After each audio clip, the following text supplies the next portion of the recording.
Hello everyone, my name is Nivesh Kashyap. I am student of faculty of law university of Delhi. तो इस वीडियो में हम करेंगे प्राइवेट डिफेंस से रिलेटेड जो टॉपिक है हमारा आईपीसी का कंटिन्यू है। लीगल एप्टीट्यूड सीरीज चल रहा है अभी। तो टोटल जो लेक्चर है लेक्चर टोटल 7 हो चुके हैं। ये 8th लेक्चर है। अगर आपने फर्स्ट 7 लेक्चर नहीं देखा तो जाके देख लो, ठीक है। लीगल एप्टीट्यूड्स के नाम से हमारा प्लेलिस्ट है इसी यूट्यूब चैनल पे, तो आप वहाँ पे जाके देख सकते हैं। तो इस वीडियो में हम करेंगे प्राइवेट डिफेंस के बारे में। ये जो वीडियो होगा वो प्राइवेट डिफेंस से रिलेटेड होगा, प्राइवेट डिफेंस। और इसमें हम जो सेक्शन कवर करेंगे, इसमें सेक्शन भी आपका इंपॉर्टेंट है। सेक्शन 96 to 106 हम कवर करेंगे। ये जो सेक्शन है ना, 10 सेक्शन हम इसमें कवर करेंगे टोटल। तो ये 2 से 3 क्लास इसमें लगेगा कवर करने में, टोटल प्राइवेट डिफेंस को अच्छे से समझने में। तो विदाउट वेस्टिंग टाइम चलिए मैं शुरू करता हूँ। तो सबसे पहले सेक्शन 96 समझते हैं। क्या सेक्शन 96? सेक्शन 96 कुछ भी नहीं है, बस इसमें यह कहा गया things done in private defence, nothing is in offence which is done in the exercise of the right of private defence. ऐसा कोई भी काम, ऐसा कोई भी एक्शन जो आप प्राइवेट डिफेंस के लिए करते हो वो ऑफेंस नहीं माना जाएगा। लेकिन इसका एक्सेप्शन है बहुत सारा, जो हम आगे देखेंगे। फिर हम आते हैं सेक्शन 97 पे। तो सेक्शन 97 क्या कहता है उसको पहले समझते हैं, उसके प्रोविजन को, बेयर एक्ट के लैंग्वेज को समझते हैं। तो right of private defence of the body and property, इस सेक्शन में बात की गई है private defence of the body end of the property. Property के प्राइवेट डिफेंस के बारे में बात की गई है और बॉडी के प्राइवेट डिफेंस के बारे में बात की गई है। तो क्या कहता है प्रोविजन, उसको देखते हैं। Every person has right subject to restriction, ये इंपॉर्टेंट, सब्जेक्ट टू रेस्ट्रिक्शन। आपके पास प्राइवेट डिफेंस का राइट तो है, लेकिन विथ रेस्ट्रिक्शन है, रीजनेबल रेस्ट्रिक्शन लगा हुआ उस पर। और रीजनेबल रेस्ट्रिक्शन हम आगे सेक्शन जब आएगा तो उसमें हम करेंगे, कंटेंट इन सेक्शन 99। और वो रीजनेबल जो रिस्ट्रिक्शन है वो किस सेक्शन में दिया हुआ है? सेक्शन 99 में दिया हुआ है। तो सेक्शन 99 जो है आपके लिए काफ़ी इंपॉर्टेंट हो जाता है, ठीक है। वैसे तो काफ़ी सारे जो सेक्शन है वो काफ़ी इंपॉर्टेंट है आपके लिए, लेकिन सेक्शन 99 है ना, वो एक्सेप्शंस की बात करता है। तो उसको हम अलग से देखेंगे, इसी वीडियो में हम उसको आज कवर करेंगे सेक्शन 99 तक। To defend first his own body, आप अपने बॉडी के लिए प्राइवेट डिफेंस का यूज़ कर सकते हो। And the body of any other person, किसी और पर्सन के लिए भी आप यूज़ कर सकते हो। अगर किसी और पर्सन को कोई मान के चलो मार रहा है, उसे जानलेवा हमला कर रहा है उस पर, तो आप उसके लिए भी प्राइवेट डिफेंस का यूज़ कर सकते हो, उसको बचाने के लिए, ठीक है। Against any offence affecting the human body, यहाँ पे ह्यूमन बॉडी लिखा गया है, ठीक है। सेकेंडली, सेकेंड प्रोविजन जो है इसी का सेकेंड पार्ट सेक्शन 97 का, प्रॉपर्टी के लिए है वो। द प्रॉपर्टी वेदर मूवेबल और इमूवेबल, प्रॉपर्टी मूवेबल भी हो सकती है और इमूवेबल भी हो सकती है।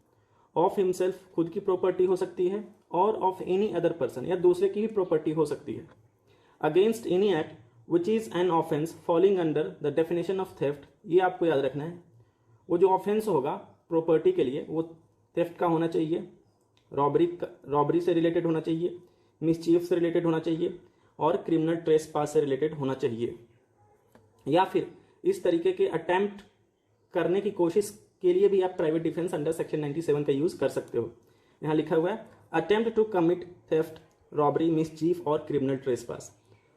और ये सब थेफ्ट क्या होता है, रॉबरी क्या होता है, मिसचीफ क्या होता है, क्रिमिनल ट्रेसपास क्या होता है, ये मैं पिछले वीडियो में बता चुका हूँ इन डिटेल, तो आप जाके देख सकते हो, ठीक है। तो ये सेक्शन 97 में कहा गया है right of private defence of the body और प्रॉपर्टी, ये डिफिनेशन है इसका। फिर आते हैं हम सेक्शन 98 पे। सेक्शन 98 क्या कहता है, इसको हम अच्छे से समझेंगे क्योंकि थोड़ा सा टेक्निकल है ये, और इसको बिल्कुल मैं सिंपल तरीके से विद एग्जांपल समझाऊंगा आपको। तो सेक्शन 98 का पहले हम प्रोविजन पढ़ लेते हैं कि क्या कहता है। Right of private defence against the act of a person of unsound mind और एटसेट्रा। पहले मैं यहाँ पे क्लियर कर देता हूँ, एटसेट्रा का मतलब इंटॉक्सिकेशन भी इसमें आएगा, इंटॉक्सिकेशन, ठीक है। इमैच्योरिटी भी आ सकता है इसमें, इसी प्रोविजन में आपको आगे दिखेगा, ठीक है। और अनसाउंडनेस ऑफ माइंड आ सकता है, यहाँ पे लिख देता हूँ मैं, अनसाउंडनेस ऑफ माइंड आ सकता है, अनसाउंडनेस आ सकता है। और इस तरीके का कोई भी मिसकंसेप्शन हो सकता है, मिसकंसेप्शन यहाँ पे एक लिख देता हूँ मैं, मिसकंसेप्शन, ठीक है, मिसकंसेप्शन आ सकता है इसमें। तो इस तरीके का चीज़ जो है आ सकता है। तो इसके प्रोविजन को हम पढ़ते हैं। When an act which would otherwise be certain offence, ठीक है, पहले इसको पढ़ लेता हूँ उसके बाद समझाऊंगा क्या होता है। Is not that offence by reason of youth, जो अंडरलाइन कर रहा हूँ उसको समझना, by reason of youth, the want of maturity of understanding, the unsoundness of mind or the intoxication of the person doing that act, or by the reason of any misconception on the part of that person, every person has the same right of private defense against that act which he would have if the act were that offense. पहले इसका मतलब समझाता हूं आपको, फिर आपको इसका example दूंगा तो क्लियर हो जाएगा। इस कहता है क्या ये कि मान के चलो कोई भी एक्ट हो, जनरल अगर एक दो इंसान लेते हैं, एक इंसान है जो अनसाउंडनेस, पहले अनसाउंडनेस का मतलब अगर मैं यहाँ पे एग्जांपल ले रहा हूँ तो समझ लेना वो उस इंसान का मिसकंसेप्शन भी हो सकता है, वो इंटॉक्सिकेटेड भी हो सकता है, वो इमैच्योर भी हो सकता है। तो मैं यहाँ मान के चलता हूँ एग्जाम्पल एक्स है जो अनसाउंड माइंड का है, he is of unsound mind, unsound mind का है, ठीक है, और वो वाई एक पर्सन है, ठीक है, उसको अटेम्प्ट टू किल करता है, ठीक है, मारने की कोशिश करता है, ठीक है। तो एक्स पे जो कोई है ना, एक आप जनरल एक्सेप्शन में आपको करवाया हूं कि अनसाउंडनेस ऑफ माइंड एक जनरल एक्सेप्शन के अंडर आता है, उसके अंडर अगर आप कोई ऑफेंस करते हो तो क्राइम में नहीं आएगा, ठीक है। तो एक्स अगर अनसाउंडनेस ऑफ माइंड का है तो ये क्राइम नहीं करता है, इसके लिए सजा नहीं होगी, लेकिन ये वाई को मारना चाह रहा है, तो इसका मतलब ये नहीं कि इसको अगर सजा नहीं होगी तो वाई के पास जो है प्राइवेट डिफेंस का राइट नहीं है। Right of private defence Y के पास है, वो अपने प्राइवेट डिफेंस के लिए एक्स को मार भी सकता है, मतलब सिचुएशन है कि क्या मतलब होना चाहिए, ठीक है, अगर उसे मारना पड़ सकता है तो मार सकता है, ठीक है, वाई जो होगा लाइबल नहीं होगा। यही कहा गया है इस प्रोविजन में। अगर अनसाउंडनेस ऑफ माइंड की वजह से या मिसकंसेप्शन की वजह से या इंटॉक्सिकेशन की वजह से कोई पर्सन किसी दूसरे पर्सन पे अटैक करता है, वो तो बच जाएगा इस ग्राउंड को लेके कि इंटॉक्सिकेटेड था हाईली या अनसाउंडनेस ऑफ माइंड की वजह से, लेकिन सामने वाले पर्सन के पास राइट टू प्राइवेट डिफेंस का अपॉर्चुनिटी है, ये कहा गया है इस सेक्शन में। अब हम समझते हैं इसके इलस्ट्रेशन से। फर्स्ट देखो, Z under the influence of madness attempts to kill A, ठीक है, जेड एक इंसान है, under the influence of madness, पागलपन के इन्फ्लुएंस में आके वो ए को मारने की कोशिश करता है। Z is guilty of no offence, Z जो है वो कोई भी ऑफेंस के लिए गिल्टी नहीं है। क्यों नहीं है? क्योंकि आउट ऑफ मैडनेस वो अटेम्प्ट कर रहा है किल करने का। लेकिन इसका मतलब ये नहीं कि ए के पास राइट ऑफ प्राइवेट डिफेंस नहीं होगा। A has the same right of private defence which he would have if Z were sane, ठीक है, ए के पास वही same right of private defence है इन केस अगर जेड जो है वो एक नॉर्मल इंसान होता। आप समझ गए होगे, ठीक है। मिसकंसेप्शन हो, मैं आपको यहाँ पे दिखा देता हूँ क्या क्या केस हो सकता है।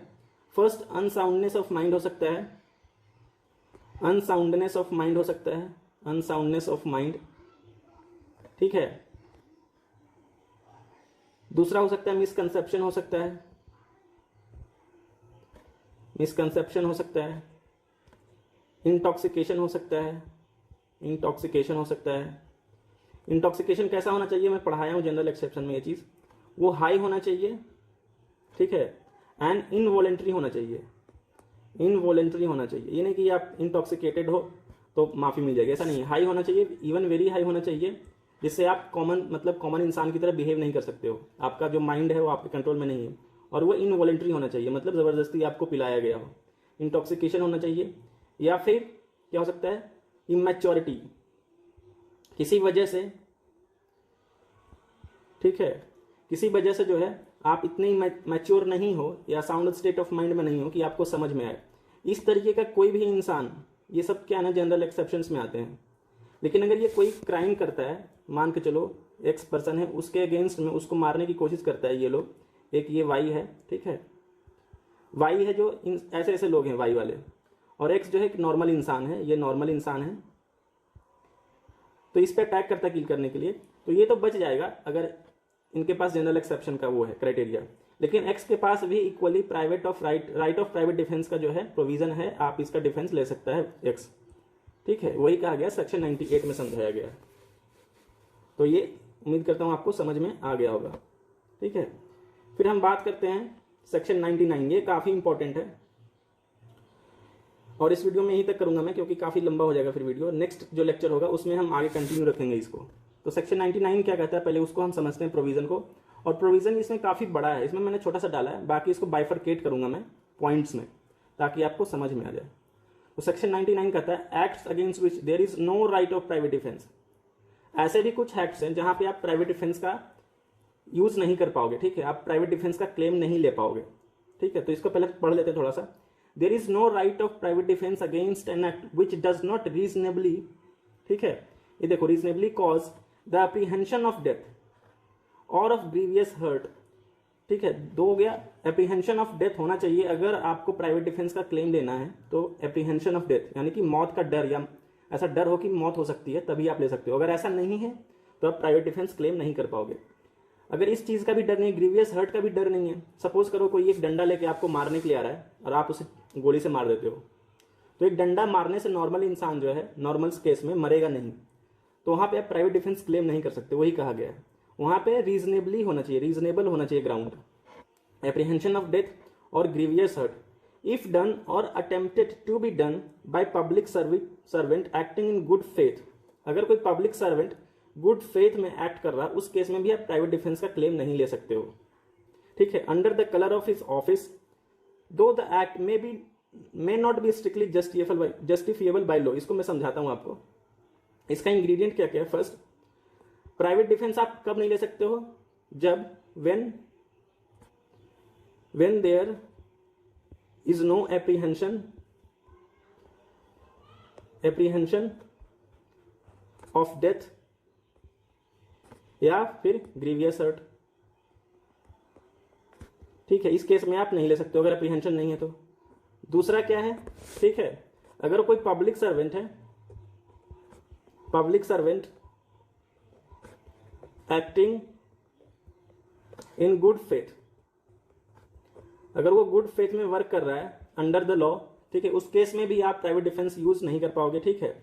हो सकता है इसका एक और केस बनता है, मैं आपको ही समझाता हूं, ठीक है। थर्ड यहां पे लिखता हूं मैं, थर्ड क्या है, अगर पब्लिक सर्वेंट जो है, पीएस लिख रहा हूं मैं, अगर पब्लिक सर्वेंट मान के चलो कोई एक्ट करता है जो कि उसके ज्यूरिडिक्शन में है, आए उसके सुपीरियर्स ऑर्डर आया है, ठीक है, और वो लीगल हो, इलीगल नहीं होना चाहिए। अगर इलीगल है तो आप प्राइवेट डिफेंस ले सकते हो, लीगल हो बट उसमें अगर इरेगुलरिटीज हो, इरेगुलर हो वो चीज, ठीक है, इरेगुलर चलेगा लेकिन इलीगल नहीं चलेगा।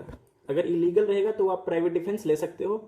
इरेगुलर कहने का मतलब समझाता हूं इसको एग्जांपल से। सपोज करो एक्स जो है एक पब्लिक सर्वेंट है, ठीक है, टैक्स कलेक्टर है मान के चलो, और वो आपके यहाँ, ठीक है, आपके कम्युनिटी में आता है टैक्स लेने के लिए, ठीक है, उसे ऑर्डर मिला कि, और जो legally he is legally correct, legally जो है ये करेक्ट है, मतलब ऑर्डर है, आप डिफॉल्टर हो, आपसे वो टैक्स लेने आता है, लेने आया, हो सकता है उसका तरीका लेने का आप जबरदस्ती ले लिए या कुछ ले ले इस तरीके से, ठीक है, आप दे नहीं रहे हो या कुछ करे ऐसा, तो वो इलीगल तो नहीं है ना, वो इरेगुलर कहा जाएगा, वो इरेगुलर है, तरीका उसका सही नहीं था, उसके लिए हो सकता है उसको अलग पनिशमेंट मिलेगा, उसको वार्निंग मिले, लेकिन जो एक्ट था वो लीगल था।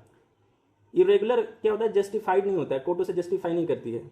लेकिन अगर ये मान के चलो इसको ऊपर से ऑर्डर नहीं मिला होता और ये ना तो इसके जुरिडिक्शन में होता, अगर ये फिर आपको कलेक्ट करने आता आपसे टैक्स और आपसे टैक्स लेके चला जाता, तब क्या होता, ये इलीगल होता, ये क्या होता है, इलीगल होता। इस केस में आप प्राइवेट डिफेंस ले सकते हो, तो ये समझ सकते हो, ठीक है। तो ये सेक्शन 99 का थोड़ा सा ब्रीफ था। आगे हम और देखते हैं कि क्या है सेक्शन 99 में। सेक्शन 99 में और देखते हैं, तो सेक्शन 99 क्या कहता है, states that there are some acts against which no one can use the right of private defense. Point number 1, those acts which may not cause death, जिससे मौत ना हो सकती हो, और grievous hurt, बताया था आपको, फर्स्ट पॉइंट है। those acts which are done by the public servant in good faith, public servant के द्वारा गुड फेथ में किया गया एक्ट के अगेंस्ट भी आप प्राइवेट डिफेंस का क्लेम नहीं कर सकते हो। Point number 3, those acts which are done as per the direction of the public servant in good faith, या पब्लिक सर्वेंट के डायरेक्शन में भी किया गया और गुड फेथ में हो, ठीक है, उस केस में भी आप प्राइवेट डिफेंस नहीं ले सकते हो। अब आते हैं इसको एक इलस्ट्रेशन से समझते हैं कि कैसे इजी होगा। In a situation where a person tries to occupy vacant field, ठीक है, एक पर्सन है जो एक फील्ड है, मतलब खाली जगह है, उसको लेने की कोशिश करता है। Anybody wanting to prevent him must take the help of the authorities first and not personally indulge in the fights as there is no chance of harm and injury. देखो एग्जाम्पल्स को इसको समझाता हूं। सपोज करो राम जो है एक आदमी है, एक ऑफिसर है, ठीक है, पब्लिक सर्वेंट है, और ये पब्लिक प्लेस है एक जो कि वैकेंट है, this is a place, this is a vacant place, ठीक है। राम इसको ऑक्यूपाई करने के लिए आता है विद द पब्लिक ऑर्डर, ठीक है। तो और मान के चलो ये नहीं भी आता, सपोज करो ये पब्लिक ऑफिसर नहीं भी है, सपोज एग्जांपल लेते हैं, ये पब्लिक ऑफिसर नहीं, एक नॉर्मल सा इंसान है और ये पब्लिक प्लेस है, ठीक है। आप यहाँ पे खड़े हो, this is you, this is you. आप देख रहे हो कि ये इंसान जो है इस प्लेस को ऑक्यूपाई करने की कोशिश कर रहा है, ठीक है। तो आप इसको मार नहीं सकते, ठीक है, डायरेक्टली कि अरे मैं तो प्राइवेट डिफेंस का ले लूंगा, प्राइवेट डिफेंस अगेंस्ट प्रॉपर्टी, नहीं कर सकते हो, क्योंकि आप यहाँ पे कोई वायलेंस नहीं है, आपके पास ना तो थ्रेट है, ठीक है, ग्रीवियस हर्ट का ना थ्रेट है, ठीक है, ना आपके पास डेथ का थ्रेट है, एप्रीहेंशन ऑफ डेथ भी नहीं है, ठीक है। तो और दूसरा एक और इसमें इंपॉर्टेंट पॉइंट क्या होता है, मैं यहाँ पे आगे आएगा नेक्स्ट में, ठीक है। जो फोर्स होना चाहिए ना, the force must be reasonable, force must be reasonable. Private defence जब भी आप क्लेम करोगे तो फोर्स जो यूज करोगे आप वो रीजनेबल होना चाहिए। सपोज करो कोई आपको डंडा से मारने आया है, ठीक है, तो आप उसको गन से नहीं मार सकते हो, you can not claim, force जो होना चाहिए रीजनेबल होना चाहिए। सेकेंड पॉइंट क्या होता है, ठीक है, अगर आपके पास टाइम है, time limit should not exceed. इसका कहने का मतलब क्या होता है, सपोज करो आपके पास, जैसे इस केस में राम यहाँ पे आया इस प्लेस को कब्जा करने के लिए, आप हो, आपने देखा और आप इसको मारने चले गए। आपके पास टाइम था कि आप कॉल कर सकते हो अथॉरिटी को, ठीक है, आप उसको बुला सकते हो और राम को आप अरेस्ट करवा सकते हो या कुछ भी कंप्लेन कर सकते हो, लेकिन आप यहाँ पे इंडल्ज खुद हो जाते हो। इसमें आप प्राइवेट डिफेंस नहीं ले सकते हो। प्राइवेट डिफेंस लेने का मतलब इंस्टेंट होना चाहिए। जब आपके पास टाइम नहीं हो पब्लिक अथॉरिटी मतलब पुलिस को बुलाने के लिए या किसी भी अथॉरिटी को बुलाने के लिए जिससे आप हेल्प ले सको, उस केस में हम प्राइवेट डिफेंस का यूज करते हैं। और अग्रेसर के केस में, थर्ड पॉइंट क्या है, अग्रेसर के केस में भी आप प्राइवेट डिफेंस यूज नहीं कर सकते। सपोज करो आप ही अग्रेसर हो, आपने ही स्टार्ट की लड़ाई, उस केस में भी आप जो है प्राइवेट डिफेंस का क्लेम नहीं कर सकते हो। तो ये 3 पॉइंट आगे भी आएगा नेक्स्ट वीडियो में, लेकिन आपको भी समझाने के लिए यहाँ पे बता दिया। Force must be reasonable, force जो होना चाहिए प्राइवेट डिफेंस के लिए रीजनेबल होना चाहिए, ठीक है, प्रोपोर्शन में होना चाहिए, ज्यादा नहीं, ठीक है। टाइम लिमिट की बात, आपके पास अगर टाइम है तो पहले अथॉरिटी को कॉल करो, कंप्लेन करो, जो भी करना है, तभी आप ले सकते हो। डायरेक्टली नहीं कि आपने कॉल भी नहीं किया, डायरेक्ट लड़ने चले गए। थर्ड इज अग्रेसर नहीं होना चाहिए। आप अग्रेसर, अगर आप अग्रेसर हो तो प्राइवेट डिफेंस का क्लेम नहीं ले सकते हो। तो इस वीडियो में इतना ही, बाकी जो सेक्शन हम नेक्स्ट वीडियो में करेंगे और इसको अच्छे से समझेंगे विद केस लॉस। तो बाकी इतना ही, थैंक यू एंड